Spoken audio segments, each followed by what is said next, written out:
Welcome back, everybody, to the fourth episode of the podcast. Now we've got a pretty fun episode lined up today.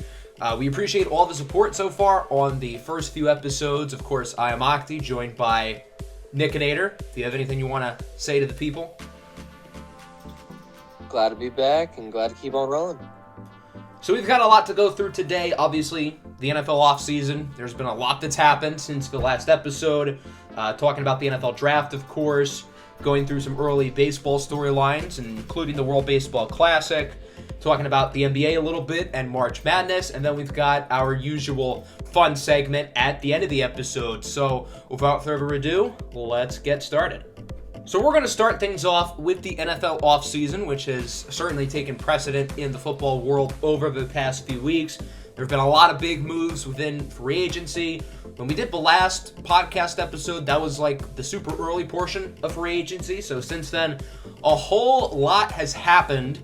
Not so much in the quarterback market, however. Aaron Rodgers is still a Packer. Lamar Jackson is still nowhere, although he publicly announced his trade request yesterday.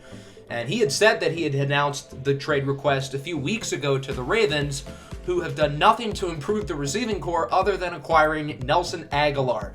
I did read just like a few minutes ago that Odell Beckham is there on a visit. I don't know if anything's going to happen there, but I guess it is worth noting. But yeah, the Lamar situation is certainly heating up a little bit with him now publicly wanting to be traded. I still think there's a good shot that he ends up back in Baltimore somehow if the Ravens don't get the trade offers that they expect, which I think is certainly realistic considering nobody's tried to sign him to a contract yet. So that'll be interesting to follow. Along with Aaron Rodgers, we know he wants to play for the Jets, but they have not been able to figure out compensation, which I hope that drags out as long as possible because that means the Packers are going to have less leverage and they're hopefully going to end up getting a worse deal out of it. Yeah, with Lamar specifically, I think the teams that you would expect to be interested in them just aren't right now because they don't want to have to pay him so much money, and I feel like trade those picks, especially with his recent injury issues. And if he wants out of Baltimore so bad, why not wait until next year? Assuming the Ravens don't tag him, let him go, then they can try and get him without having to trade two picks, you know? I do think a team to look at is the Colts. I think Jim Irsay is going to love having a franchise QB, and knowing his greedy self, he would love to get a guy like Lamar. And the idea of pairing Lamar Jackson with Jonathan Taylor, assuming they both stay healthy, would be disgusting. And then concerning Aaron Rodgers, I believe the rumored deal that the Packers were looking for was pick 13, a third, and then tight end Tyler Conklin, I believe was the full details. But the Jets aren't they're trying to get away with not getting away with first, which is definitely understandable. And I think Gooch, the Packers GM, said that he's okay with not getting a first, which then just confuses me because at that point, what's the deal going to look like? It could end up being just like a second and a fourth, as opposed to a first, a third, and your starting tight end. So I don't know exactly where this is going to go, how far the gap between what you would think Rodgers is going to get to what it actually is going to be, but we'll have to wait and see. Looking at the non-quarterback market, there have been a lot of big moves as well. Obviously, biasly, my favorite would certainly be Chauncey Gardner-Johnson for only $8 million, a prove-it deal, so he's obviously going to want to play well, and if he does, I think that would be a great opportunity for us to sign him to a long-term deal, given the connection with Aaron Glenn. One of my ever-favorite signings is, honestly, Juju Smith-Schuster with New England. I don't know how well Juju's going to fit the New England culture, because he's a fun player, and New England isn't exactly all about fun, so when I first saw that signing, I was a little bit surprised, because I didn't think he'd be a natural fit there, but I do think they signed him to a pretty good deal. I think Juju, given some of the off-field controversy, is a good player. I think he's an upgrade to what they've had. He got pretty much the same contract that Jacoby Myers got, and I think Jacoby Myers is pretty underrated himself, but I think for just over $10 million a season, that's a really good deal for a guy like Juju Smith-Schuster, so I really like that move. And then Carolina, they've been big spenders, improving their offense. They obviously traded for the number one pick, which is going to be a quarterback. most likely CJ Stroud, but maybe one of the other guys. And they've done a good job of completely replenishing, signing Miles Sanders, DJ Chark, Payne, Adam Thielen, and Hayden Hurst. They did lose a lot of guys on offense, though. DJ Moore was part of the trade to the Chicago Bears. Deontay Foreman, a guy who I think is one of the most underrated players in the league, is also now with the Chicago Bears as well. So they did lose a little bit, but I think their offense overall is pretty well-rounded, and they're putting their new rookie quarterback, whomever that may be, in the best position to succeed. Yeah, another team with a very high pick in the draft that improved their offense immensely with the Texans.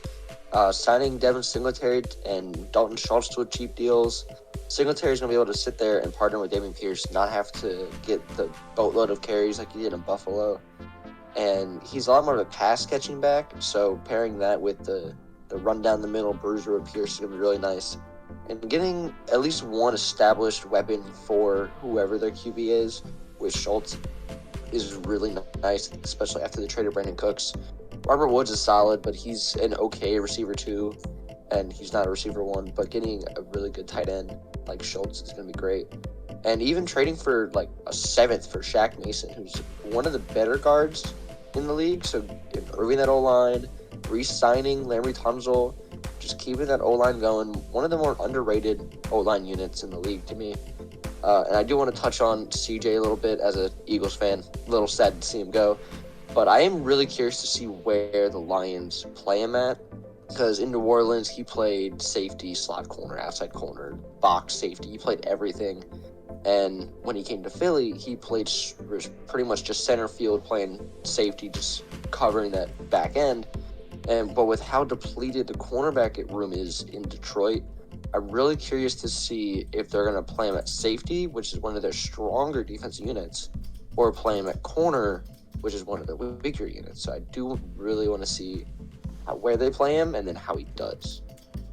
Yeah, I'm pretty curious about that as well, because we have two good starting safeties with Kirby Joseph and Tracy Walker, albeit the two of them haven't really played together, so I'm not entirely sure how they're going to coexist. And the corner room obviously was not great last year. It is quite a bit better now with Emmanuel Mosley and Cameron Sutton. I think Jeff Okudah is another guy who can be a versatile chess piece, who can be used in a number of different ways. And I think Jerry Jacobs, behind those guys, is a young player who has produced in spurts. So I think we could pretty much use Chauncey Gardner-Johnson however we want, whether it's as a safety or as a corner. I think our other cornerback signings have made it to where we don't have to put him there, and more so, however, Aaron Glenn really wants to use him. So let's now shift our focus onto the NFL draft, looking at the trenches with the offensive and defensive linemen. So let's now look at some more NFL draft stuff. The draft is coming in around a month or so, and with that being the case, there's going to be a lot more content here on this channel, whether it's mock drafts or podcasts or whatnot. There's going to be a lot here on this channel within the next month or so. Today we're going to talk about the offensive and defensive lines, the hog mollies, going over some guys we like, some players who we think could be potential cornerstones, and maybe some sleepers as well. So starting on the offensive line, John Michael Schmitz, the center out of Minnesota, I think is really good. He's a little bit on the older side at 24, I believe, but he's a guy who I think can slide right in and be a good starting center or guard, however you decide to use him, from day one. I think he'll probably be a late first to early second round pick realistically. I can't see him making that out of the top 50, and I think he could be a wild card first round pick for maybe a team like the Giants, who does not have a set starting center at the moment. I think he'd be a pretty good pick for them. And then at tackle, it is a very strong tackle class. Matthew Bergeron out of Syracuse, I think, is a solid player. I think he'll probably end up in the second round, realistically.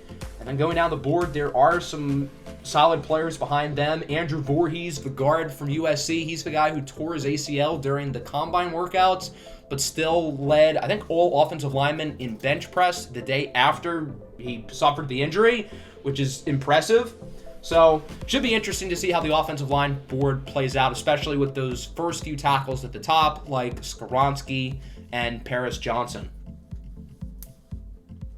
Yeah, looking at the tackle draft, it really reminds me of the 2020 year, where you had those four pretty much elite tackles. All four of them are really good. Even Mekhi Becton, who hasn't played in a bit, but he lost a lot of weight, pretty much pulling as I am over here. But looking at those top tackles, probably the more underrated one to me is Broderick Jones, the big left tackle from Georgia. He's getting a bit underrated, behind guys like Paris Johnson and Skoronski. But I definitely think Broderick Jones, wherever he may go, whether it's New England, maybe New York Jets, but I do think he's going to be one of those guys that goes a bit later than you would think, and he's going to be just an elite blindside blocker, sitting there for whoever it may be. And looking more into the interior, I do, like you said, I really like John Michael Schmitz, but looking a little further down the board, Cody Munch, whatever you want to say, really like him from North Dakota State. Jesus. He's one of the more underrated guys, probably should go in the top 50 along with John Michael Smith, but I could see him fall a bit later, but he definitely should be top 100. I really like his fit with Seattle. They have two really good rookie tackles, but that interior is something that I do want to see get fixed. And really for any team in that second, third round, I do really like his fit there, just trying to sit in at that left or right guard spot. Let's shift our attention to looking at the defensive line along with some possible edge prospects. And in terms of the D-line, it's a very strong group. You've obviously got some guys at the top like Will Anderson, who's probably going to be the first non-quarterback off the board.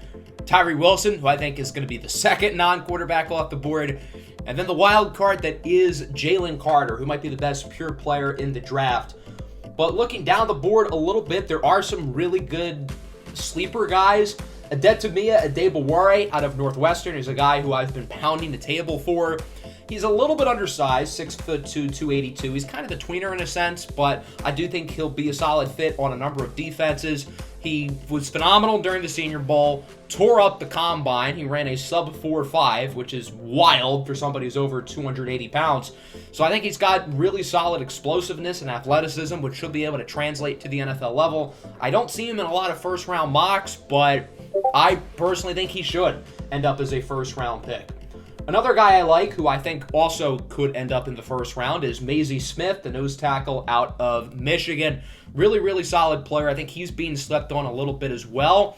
And then there are some edge prospects who are raw, but I think have a lot of upside and could go earlier than people expect.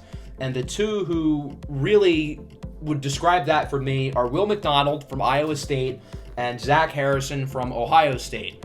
Will McDonald's an interesting player because he was used pretty much entirely incorrectly at Iowa State. I think he could be a first-round pick and go a lot higher than people think. And then Zach Harrison, at one point he was a super highly regarded recruit, very athletic.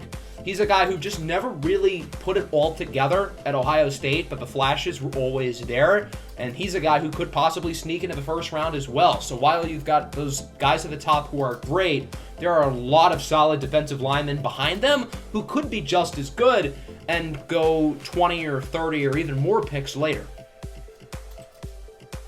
Yeah, I do really like the depth with this D-line class, especially in that middle of the D-line. Looking at some SEC boys, Byron Young from Alabama specifically, and Jacqueline Roy. I don't think either of them ran any 40 drills, but Byron Young specifically, I have loved going into this draft.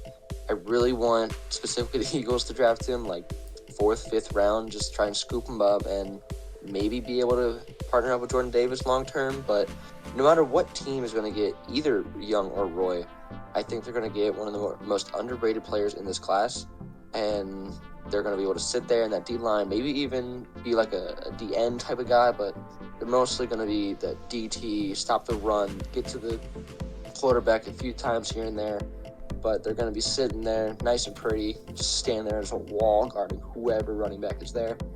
And looking a bit more at the edge, there's two players that I am starting to pound the table. I'm right there with you. You got Felix Enrique Uzoma and then B.J. Ojulari. I have stated on this podcast before my love for B.J. Ojulari. I think he is the second, maybe even the best edge in this class. I am outstanded by him, his pure athleticism, but not just that, with his production as well. He has the athleticism of a Trayvon Walker, but has the production to show for it. And I don't see why he shouldn't be in the first round, but he's going to probably fall into that second round. And I am begging Howie Roseman to trade up for him. But not just him with Felix. I do really think he also is a first-round talent. And again, he will probably fall. I could see him maybe slipping into the end of that first, like the Chiefs or Buffalo. But I do think he'll probably fall into like that early second, mid-second round for one of those teams who are grabbing their receivers, their tackles, their QBs, trying to get a guy who can be a star on that defensive line for the future. That's probably where BJ and Felix are going to end up.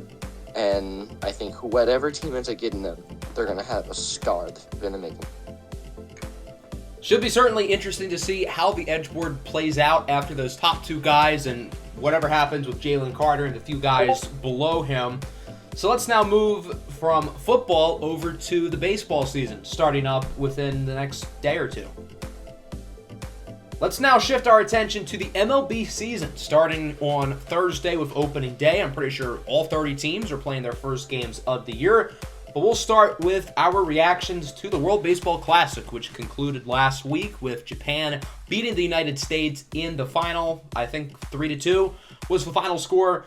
Really, really fun game for the most part, and we got the dream matchup at the end with Shohei Ohtani facing off against Mike Trout, the two best players in baseball who you never see on the biggest stage. Mike Trout, I think, has played in 3 career playoff games and hasn't been there since like 2014.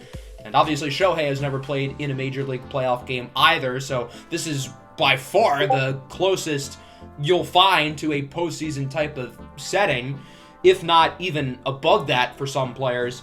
And it was a really fun battle. Obviously, Shohei beat Trout. He struck him out, leading to Japan winning the whole thing, which the whole world got to see how much of a unicorn Shohei Ohtani is. I've been saying that I thought he should have won the MVP last year, regardless of how good Aaron Judge was, and, well, obviously he was ridiculous. But I think the whole world really got to see how fun baseball can be, even with the sport. It feels like it's dying a little. Maybe not dying is the right word, but it feels like it's on the decline a little bit. So I think the whole world getting an opportunity to see the best players play really well in a tournament-like setting, representing their countries, was really, really fun. Yeah, I definitely agree with you there. There's plenty of people out there who don't think that the World Baseball Classic is something that needs to happen. And to that, I'm like, go look at the World Cup. It is essentially the same thing, just a different sport. Yet people love the World Cup. Why can't you love the World Baseball Classic? Sure, injuries happen. Injuries happen in soccer, football. Injuries happen in baseball. It's going to happen. But with baseball, it's going to be less of an occurrence. Even look at a guy like Edwin Diaz. He got hurt celebrating. That's not going to happen nearly as often. That's just a crazy event. But nonetheless, in terms of this game and the whole tournament as a whole, specifically Japan, I do wish that there was better rules and even laws concerning how Japanese players can come into the MLB. Specifically looking at Japan's pitcher, Roki Sasaki. He is 21 currently, I believe, which is almost as old as Shohei was when he came into the MLB. But Roki is, if you compare him to probably the best MLB pitchers right now, he's probably in that top 10 right now. And if you put him on a Major League roster, it depends on the roster that is, but that team is going to increase by at least 10, 15 games, without a shadow of a doubt. Because Roki is one of the greatest pitchers I've seen. And you have him and Shohei on that one national team. Shohei is one of the better pitchers in the MLB. Roki is one of the better pitchers in the world. And it is phenomenal that they got so far. And Shohei's a unicorn. Everyone's going to talk about Shohei. But whenever Sasaki can come over to America, it's going to be a joy to watch him hit the ball. Yeah, that Japanese team was not just Shohei. I mean, him, Sasaki, and even Yu Darvish at the top of that rotation. That is a nasty trio. going to be fun to see when Sasaki enters the majors along with the third baseman Murakami. I hope I said his name right. I think he hit like 50-plus home runs in his last Japanese season, and he's only like 23. So he's another guy who certainly will hopefully be a major leaguer sooner than later. I think both of those players, Sasaki and Murakami, could certainly be special. So let's now focus on the major league season itself. Opening day is coming up. The Yankees and the Mets have not had a whole lot of luck in terms of injuries. We're seeing guys like, obviously, Edwin Diaz, Carlos Rodon, amongst others. We're also seeing a lot of top prospects. We're seeing their fate. Grayson Rodriguez with the Orioles, not so lucky. He was optioned to AAA. But we are seeing guys like Anthony Volpe and Jordan Walker with the Yankees and Cardinals, who are both top 5 prospects in baseball, getting called up, making the opening day roster right away. I'm very curious to see how both of those players do, because obviously they are very, very highly touted prospects. Volpe in specific, assuming he is the Yankees' long-term shortstop, because it is obviously a very big deal to be the shortstop of the New York Yankees, the most prestigious franchise probably in all of American sports. So he's got some pretty big shoes to fill and a lot of pressure. And then Jordan Walker as well with the Cardinals can absolutely rake. He'll be an instant candidate for the NL Rookie of the Year. I'm pretty sure I picked Corbin Carroll. I think he's a little bit more well-rounded, but Jordan Walker is also awesome. Yeah, looking at Volpe and Walker specifically, it's going to be really interesting to watch them go throughout this season. I'm really curious to see who the opening day roster starter at shortstop for the Yankees is going to be, whether it's Falefa or Volpe. I know the Yankees had this just weird fixation on Josh Donaldson and Falefa just starting and playing when they're not all that good. But hopefully sooner or later they realize that they need to put Volpe in because he is really good. And Walker, it's going to be really interesting to see how often he plays. Because with how good the Cardinals roster is, it's going to be hard to slide him into that starting rotation. But if they can get him in favorable matchups and get him in often, see a lot more at-bats, I do like his chances to win Rookie of the Year, at least for the NL. We'll see if someone like Corbin Carroll gets called up within the next week or so, because I would not be shocked, because the outfield for the Diamondbacks is not all that good. But nonetheless, Walker is probably the favorite right now. And G-Rod, I am shocked did not make the roster. The Orioles have such a bad rotation. I don't know why they didn't call him up. But I think nonetheless, he'll get called up within the next year. But we will see. The NBA season will be concluding within just a couple of weeks. The playoffs will be starting up. We've kind of gone through a little bit of what we expect to happen in the playoffs, but let's look towards the lower portion of the standings and some teams who are kind of stuck in the middle. Who should look to blow it up? I think the Chicago Bulls are a good answer. They have been up and down. They've had some good performances since the All-Star break, but I just don't see this core winning a championship. Now, I don't think you trade away guys like Zach LaVine and DeMar DeRozan for nothing. You don't have to force it. I would certainly wait until the right offer, but I'm not sure those two as your main duo can lead you to a championship, and I don't think they have enough young players to overcompensate for it. They do have guys like Pat Williams, Ayo Dosunmu, talented young players, but I don't know if those guys are set long-term starters, so the Bulls are certainly stuck in the middle. They probably won't have their draft pick this year unless it moves into the top, 5, which isn't overly likely. Another team that I think needs to blow it up, I feel like this has been the case for the last 5 years now, is the Washington Wizards. They are the epitome of mid. They re-signed Bradley Beal to a huge deal in the offseason, which I think is a mistake. I don't think he's a supermax player, and the Wizards, they just don't have it. Ever since John Wall kind of declined, the Wizards have been usually between 7 and 11 within the Eastern Conference standings, and they'll always be able to compete for a play-in spot, but they're not bad enough to get a super high draft pick unless they get a lot of luck within the lottery. So the Wizards are just one of the most poorly ran teams in the league. And then a sleeper team to blow it up is the Portland Trail Blazers. This is a weirder one because Damian Lillard, I think, is a top 10 player in the league. He certainly has been this year. I don't think that'd be much of the debate. And Dame has made it very clear he wants to stay in Portland. He wants to retire a Blazer. It's not all about winning a championship. But maybe the Blazers figure Dame's value is as high as it's going to be now. He's just had an MVP level season. and he's not getting any younger. He's 32, 33 years old at this point, and his trade value is never going to be higher than it is this offseason. So maybe it would be in the best interest of the Blazers to move on from him, as much as maybe Dame doesn't want to. Maybe they can talk Dame into the idea of getting an opportunity to ring chase, which I know Dame has been completely against. But maybe that would be the best thing for both parties, to split, let the Blazers rebuild, and let Dame hopefully win somewhere, because he deserves it. Yeah, I feel like there's not a lot of teams stuck in the middle. Either there's just so many teams going for playoffs, or there's just so many teams going for victor. But one team that I feel like everyone agrees something needs to change the past 2-3 years is the Lakers. With LeBron, he's obviously LeBron. AD, he has his injury issues, but he's still a very good player when healthy.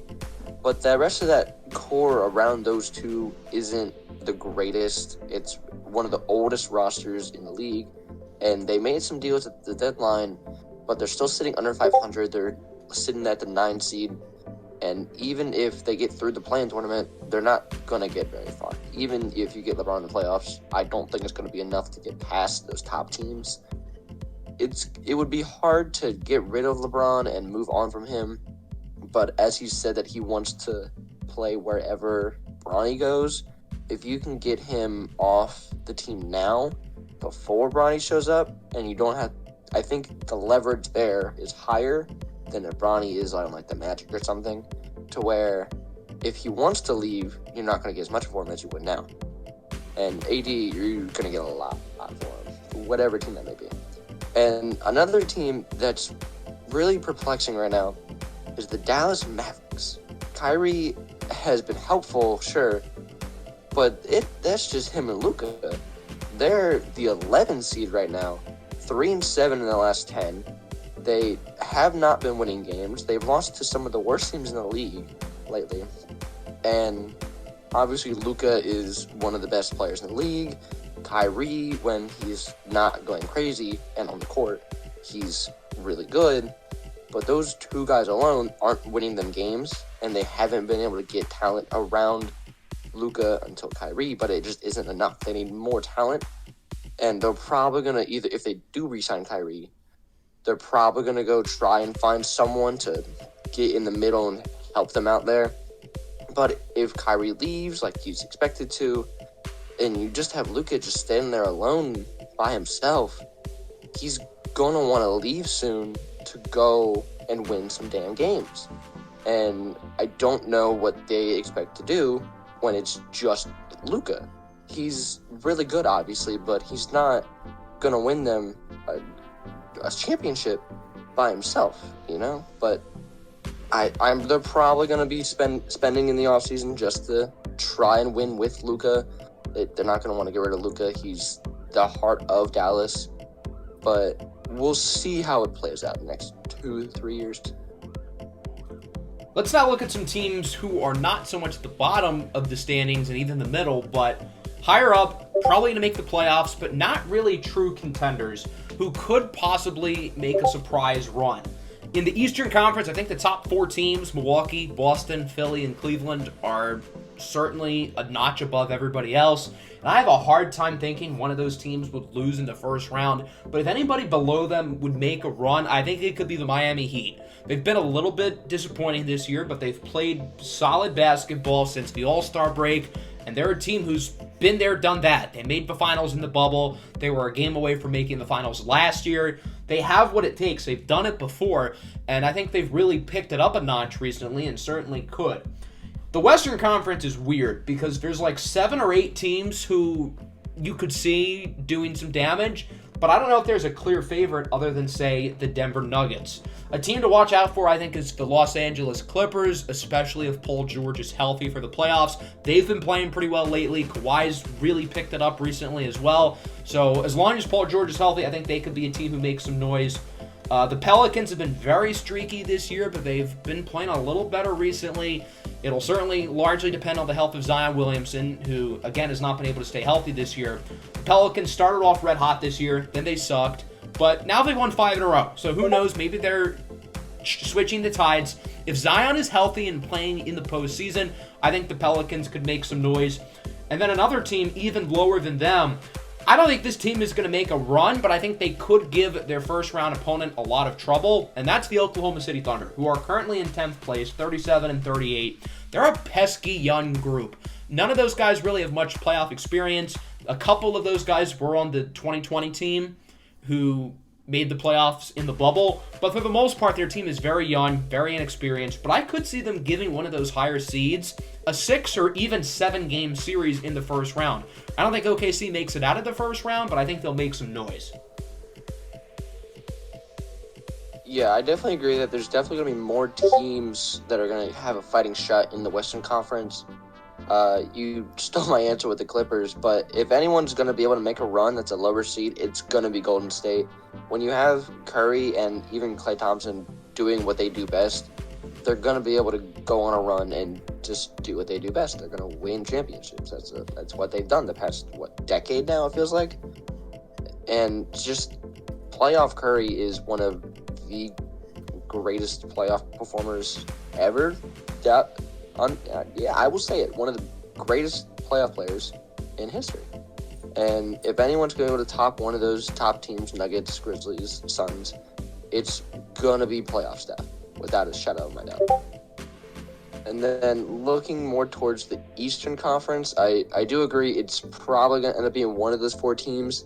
The Heat have the most experience in the playoffs, but if there's going to be a younger team that I think, just based on talent, might be able to get over at least the first round or two, it might be the New York Knicks. Jalen Brunson, this has been one of the better signings of the offseason, taking what feels like a rebuilding team that might be like a play-in team to the 5 seed.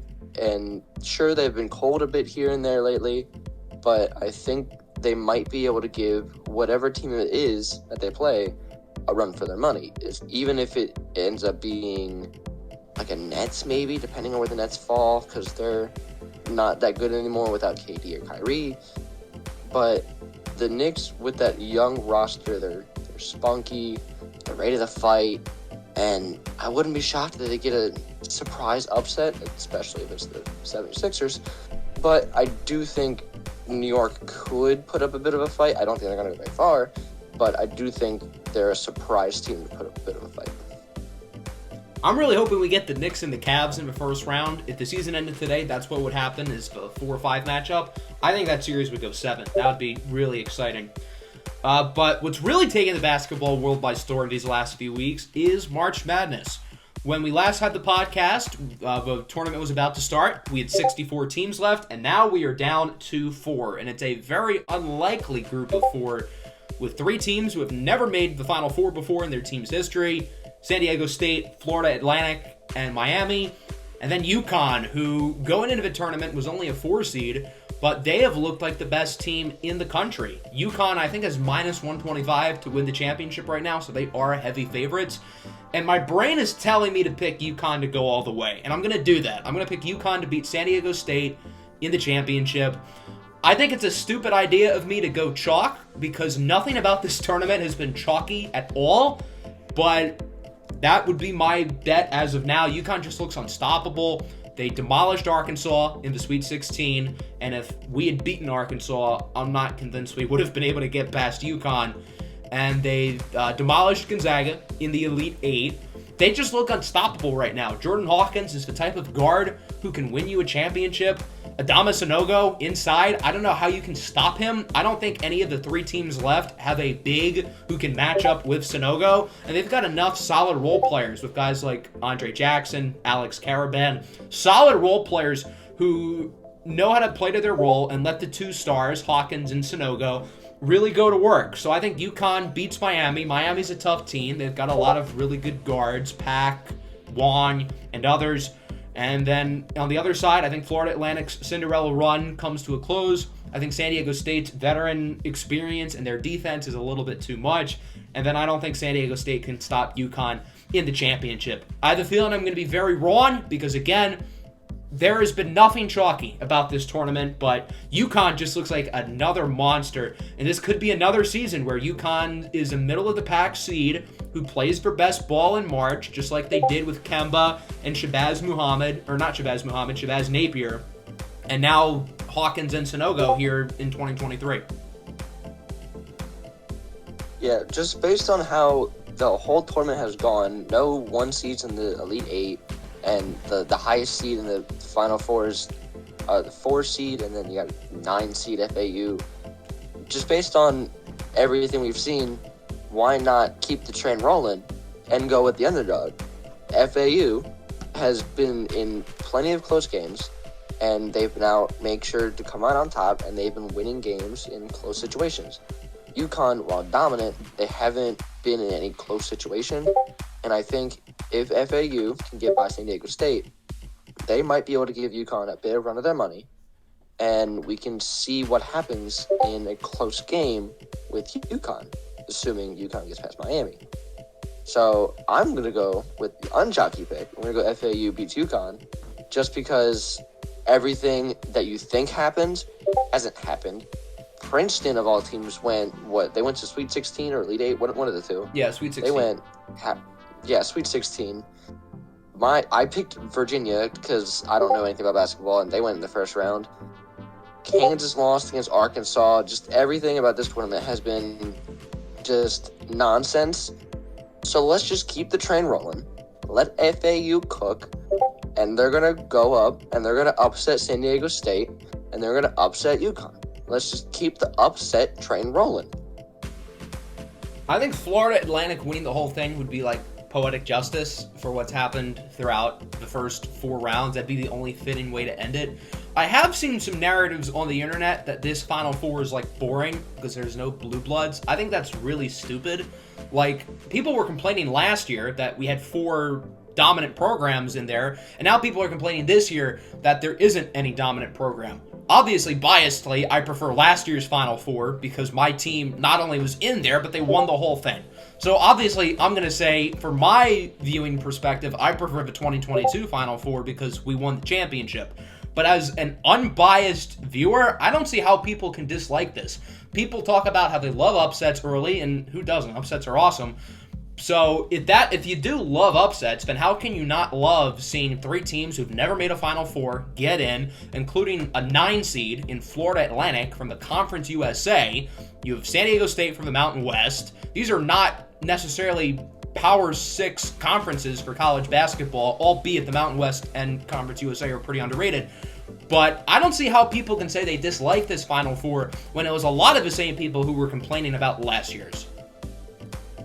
Yeah, as someone who doesn't know a lot about college basketball, it's really fun to see these teams that you don't ever see win a lot of games in a lot of other sports, Miami.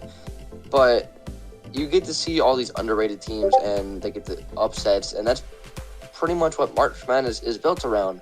Besides the bracket itself, is the upsets. You look at Princeton and just all these other teams that put up upsets, Farley Dickinson, and that's pretty much what March Madness is built around. So I don't get why you can't be excited for a Final Four built around underdogs. And the only fitting way to end the underdog season is for the underdog of the Final Four to win it all. So with that, let's now go to our fun segment at the end where we've got an interesting ranking session. So we're going to wrap up the show here with our fun games segment. And today we're going to be going over some top 10 rankings that we've made. We're going to both of us go over our current top 10 quarterbacks in the NFL, our top 10 starting pitchers in baseball, and our top 10 point guards in the NBA. So we've got something for fans of all sports here. And I think we're going to start with, I would say, what's certainly the most controversial rankings that always exist, and that is the top 10 quarterbacks. And I will go first. So, number 1, I have Patrick Mahomes. Pretty self-explanatory. Not much to talk about there. 2 and 3, I have Joe Burrow and Josh Allen.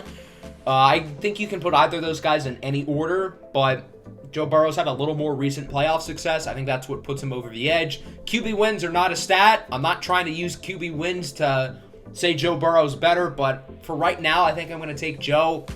4 through 9, you can put in just about any order for me, but I have it as Justin Herbert, Deshaun Watson, that's my big hot take, Lamar Jackson at 6, Jalen Hurts at 7, Trevor Lawrence at 8, and Aaron Rodgers at 9. And I know a lot of people are going to disagree. Justin Herbert, I just think, is a little bit better than the rest of that group. He has only played in one playoff game in which his team hilariously choked, one of the biggest playoff leads ever. And I feel like 4 feels high for him, but I don't feel comfortable with putting him below anybody else. Number 5, I have Deshaun Watson. I know he has not played good football in 2 years, but I'm still putting guys like Lamar and Watson ahead of Hurts and Lawrence because Lamar and Watson have both had multiple good seasons, and they're both still young and descending. And I think Deshaun Watson's a better passer than Lamar Jackson. I also think Deshaun Watson really improved throughout last season. He was certainly rusty at the beginning, and while he was not great at the end, I think he's going to have a very good 2023. Even if I don't like the guy and I'm kind of rooting for him to fail, I feel like he's kind of gone underrated a little bit. A lot of people just focus on how bad of a person he is, which is totally fair. But as a quarterback, I'm ranking him based off of his ability to play football, and he's pretty darn good.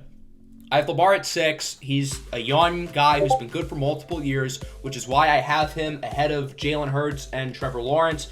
If Hurts and Lawrence both have good seasons this year, which I anticipate both of them will, I think they will jump Lamar, Watson, and maybe Herbert, but I just need to see them both have another good season. And then Aaron Rodgers at 9. I can't keep him out of the top 10. He's a 39-year-old diva, but he's been so good for so long, and he wasn't horrible last year, so I feel like I have to keep him in there. And then at number 10, again, there's a few different guys you can consider here. I considered Matthew Stafford, Dak Prescott, Kyler Murray, Kirk Cousins, Geno Smith, Jared Goff, Tua. But I'm ultimately going to go with Stafford, and it might be a little bit biased because Stafford's my guy, but he did just win a Super Bowl 13 months ago. I get he's got the injury stuff, but Sean McVay said yesterday at the coaches and GMs meetings in Phoenix that Stafford is healthy and good to go. So if that's the case, I think he can get back to form, and I don't feel comfortable with putting any of those guys above him because Stafford's a guy who's also been good for a while, and I think last year he just struggled because of injury, and he's been an injury-prone player throughout his career, so maybe those are just really catching up to him, and maybe one of these younger guys like Kyler takes that spot. But for now, I'll have Stafford at 10. Yeah, going over, just kind of glancing at it, we had fairly similar lists. I think only 2 different people got in for me. Number 1 is Mahomes. That's without a shadow of a doubt. That has to be the answer. And 2 for me, I have Josh Allen. 3 is Burrow. Like you said, you can put that any order. I only put Allen a bit above Burrow is because he's slowly becoming a bit underrated, weirdly enough. He had probably a better year than he did last year, but now people think he sucks because in the playoff game, he got forced to do everything when his defense couldn't do anything. Diggs couldn't get open, running backs couldn't do anything, O-line couldn't do block. I don't see why he gets the fault for that. Biasly, Jalen Hurts at 4 probably should be a bit lower, but I think he's only going to get better. He had some mistakes last year, but he is one of the better QBs at not throwing interceptions. You look at Allen, Mahomes, Rodgers, Lamar, they throw a consistent more number of picks, but pretty much until week 14, 15, Hurts had 2 picks all year, which is insane. That's prime Aaron Rodgers type stuff, which is really, really good. 5 is Herbert. Probably should be in 4, just like you have, but I want to see him just do a little bit better with a better offensive coordinator, because Kellen Moore is a lot better than Joe Lombardi. And just looking at how he played last year, even for making the playoffs, he didn't perform all that great. But I'm going to blame it on Joe Lombardi, and we'll see how he does next year. 6, I have Lamar just where you put him. Injuries have been an issue, but when healthy, he's one of the most electrifying QBs in the league. 7 is where I put Aaron Rodgers. He was a bit underrated last year, oddly enough. Everyone focused on the diva and him and everything, Darkest Day, all that jazz. But he was still, for having a really bad receiving core, was still pretty good. Not MVP level, but still really good. 8, I have Trevor Lawrence. Right where I feel like he should be, that 8-7 range. Definitely want to see him take the next step up, especially getting a guy like Calvin Ridley now. 9 and 10 are some of my guys. 9, Kirk Cousins. I love Kirk Chains, my boy, my true MVP. But I do think he was really good. I am curious to see how he's going to be with probably a worse receiving core, depending on how the draft goes. But Justin Jefferson will always make your QB look really good. And then 10, Jared Goff. I'm shocked that I'm the one in love with him when he's your quarterback. But I think Jared Goff was one of the better passers last year. And he's only going to get better with Jameson Williams being fully healthy. And I think Dan Campbell just getting more used to that offensive unit. And Amon St. Brown is always a good addition. So I think Goff is going to get probably even better. I think the only other guys I thought about was like Dak. I'm not big on Kyler. Didn't want him in. Stafford I thought about, but I don't think his arm is going to age well after having like almost a Tommy John situation. Like a slightly not as bad injury as Purdy had. And then Deshaun Watson, I just want to see him perform in his full season this year. Talent-wise, probably top 10, but I want to see him do it full-time. So let's now look at our top 10 starting pitching rankings, and there were a lot of good players who I had a hard time figuring out the order with. Number 1 for me, as long as he's healthy, it's Jacob deGrom. I think he's the best pitcher in baseball. He signed a huge 5-year deal with the Texas Rangers, and again, as long as he's healthy, which is a whole lot easier said than done, I think he will be probably the best pitcher in baseball. I had a hard time with these next few spots. You could have easily gone Justin Verlander or Max Scherzer, but I decided to give a little bit of a boost to some of the younger guys. Number 2, I have Sandy Alcantara. Number 3, I have Corbin Burns. And number 4, I have Shohei Ohtani. I think all 3 of them are fantastic pitchers, and they're going to continue to elevate themselves. Obviously, Shohei is the best baseball player amongst this group, but as a pure pitcher, I don't think he's quite as good as Sandy or Burns, but I think all 3 of them are spectacular. 5 and 6, that's where I have Max Scherzer and Justin Verlander. Max Scherzer has not shown really any signs of regression, even though he's getting older. And then with Justin Verlander, he was probably either the best or the second best pitcher in baseball last year, but he's almost 40, and he is coming off a Tommy John surgery a couple years ago at this point. And while last year he was phenomenal, it looked like he hadn't missed a beat, it could be easy to expect some age regression with him and Scherzer. So that was ultimately the tiebreaker between having Scherzer and Verlander lower than some of those other guys. Number 7, a player who I think is quite underrated, is Julio Urias with the Los Angeles Dodgers. I think he's going to take another step up this year. I think this is the final year of his deal, so once he enters the offseason, he is going to get paid. Alek Manoah of the Toronto Blue Jays at 8. He's very, very solid, very, very young. I think he's going to continue to get better. At 9, I have Zach Wheeler with the Phillies. He's been very good for a while now, particularly ever since he signed with the Phillies. And then number 10, there were a lot of guys I thought about here. Clayton Kershaw for sure, Shane McClanahan. I wanted to include Zach Gallen, but he missed the cut. Both of the Braves' top 2 guys, both of the Yankees' top 2 guys as well, Aaron Nola too.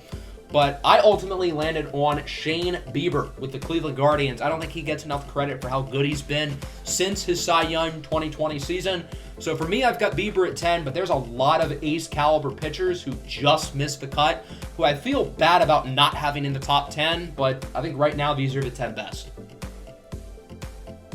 Yeah, as I've made this list, I think I've changed it right before we started recording, and even as you were talking, I changed it a little bit just because there's so many different names that I feel like should be on this list, and the fact that they aren't on this list makes me upset. The one key difference I feel like that is different from us is I have Sandy at 1. I think I'm ready to say that Sandy is the leader of the pack I think just because of his innings pitched and his consistency on every pitch is just phenomenal. If DeGrom can be healthy this year and perform as he has been since before all these injuries happened, he'll probably take that number 1 spot back. But with how bad his injury luck has been, I'm ready to slowly move on and go with Sandy as that number 1 guy. But I do have DeGrom right there behind him at 2. I understand if you put DeGrom above him. I'm not mad at that. I have Verlander at 3 just because of how good he was last year. I think he's going to take a bit of a step down this year just because age is kicking up to him. He had Tommy John not too long ago, but he's still one of the better pitchers in the league. Future Hall of Famer. He's going to be great. Really hate he's on the Mets now. Number 4, Shohei Ohtani. He was in the Cy Young race for a reason. He is a unicorn of an athlete. And his pitching, his sinker specifically, is one of the best pitches in baseball. Number 5, I have Corbin Burns.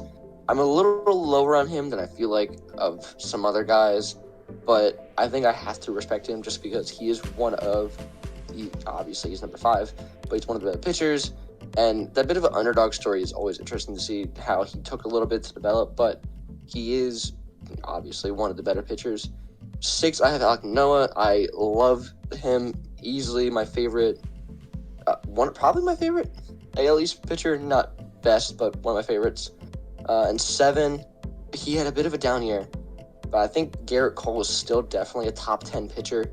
It's hard for me to put him in because not a lot of people like him, and there's so many other pitchers that I like, but I think he is one of the better pitchers in the league, and he has to make this list. I feel like you could easily replace him with guys like Carlos Rodon, Zach Gallen, Urias, like you said.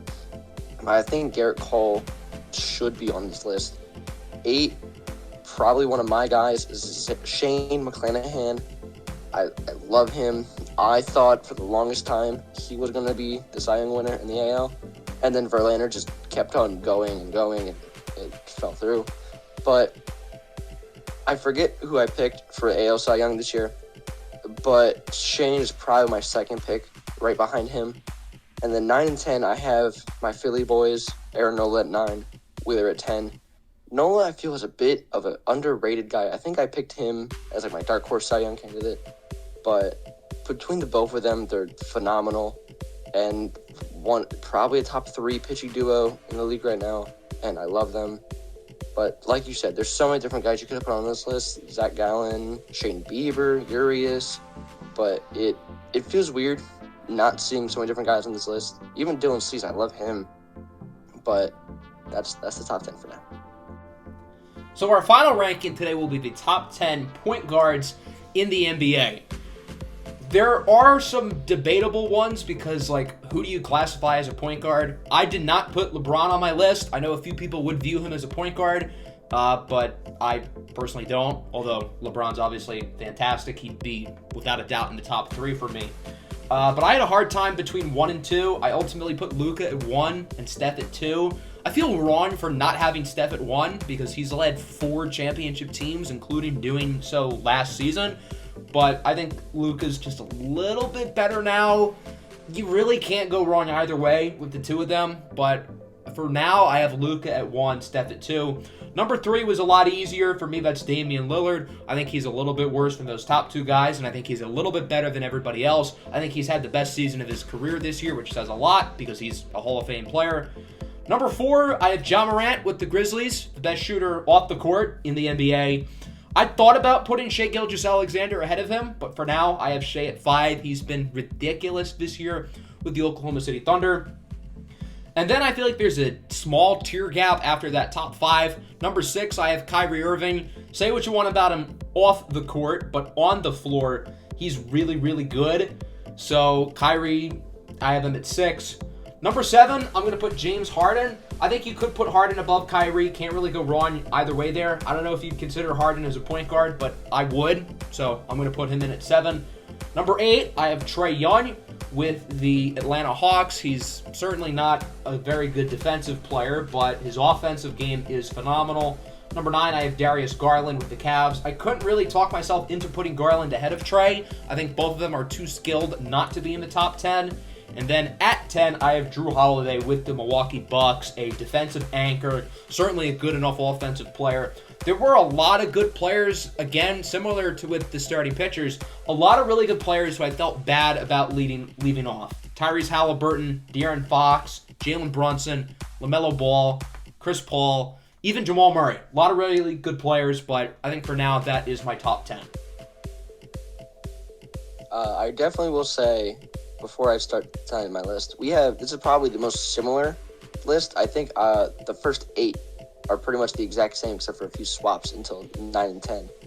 But I think in terms of position, I think the way I did it was I went on Basketball Reference and whatever they listed there for this season, that's what I went by. But number 1, I have Stephen Curry. I think it's going to take a little bit more for Luka to take over him, but give it a year or two, it's probably going to be Luka. And Luka's at 2, shocker. Dame's going to be at 3. Ja, I feel like in a way he's taken a bit of a step back since the incident, but Dame has somehow taken back the clock, looked elite all over again. Ja at 4, just like you. Shea at 5. Just those two are easily in that same type of tier, and Shea finally getting that respect that he deserves is really, really nice. Really wish he could go to a better team, but still one of the best shooters. And then I swapped 6 and 7 with you. I have Harden at 6, Kyrie at 7. Maybe it's a little bit of bias in me coming through, but I think James Harden, just his ability to be a playmaker for the rest of the team, especially with Embiid, and Kyrie, one of the greatest shooters and just ball handlers on the court. 8, Trae Young. The shooting's climbed a little bit. Defense has always been a flaw, but he's still talented. And then 9 and 10, I ended up going with Halliburton at 9, and I went Jalen Brunson at 10. I felt like Brunson was a bit of an underrated guy. I really thought about putting De'Aaron Fox at 10, but just the way that Brunson is able to lead the Knicks to the 5 seed right now is really something that he's been able to elevate so much with this team. It's weird that he wasn't able to do that on the Mavs to help Luka, but now he's doing it in New York, and it's really awesome to see. And Halliburton, while the Pacers aren't very good, it's really awesome to see Halliburton finally flourishing into that player that everyone thought he could be. And like you said, there's so many players that I thought could have been on here. There's Garland, Holiday, but I feel really comfortable with this list, but I wouldn't be shocked, though, if it changes. Honestly, in like a week, I would not be shocked if something falls out. Yeah, if I did these 3 lists tomorrow, I think all of them would be different in some way. There's a lot of guys that I feel wrong about not having on, but that's just what my gut tells me for now. But if we did this again, I think I would have a lot of differences for sure. So I think that'll wrap it up. Another fun episode in the books. Make sure to leave a like and subscribe to this channel if you are new. And if Nickinator has any final words before we sign off, he can say them now. All my opinions are correct. All the Vikings are wrong. Subscribe. Yeah, all my opinions are wrong. So, again, that'll do it. Next episode will be out pretty soon. We're going to be doing more content here within the next month or so, again, with the draft. So, it should be a lot of fun. Peace out.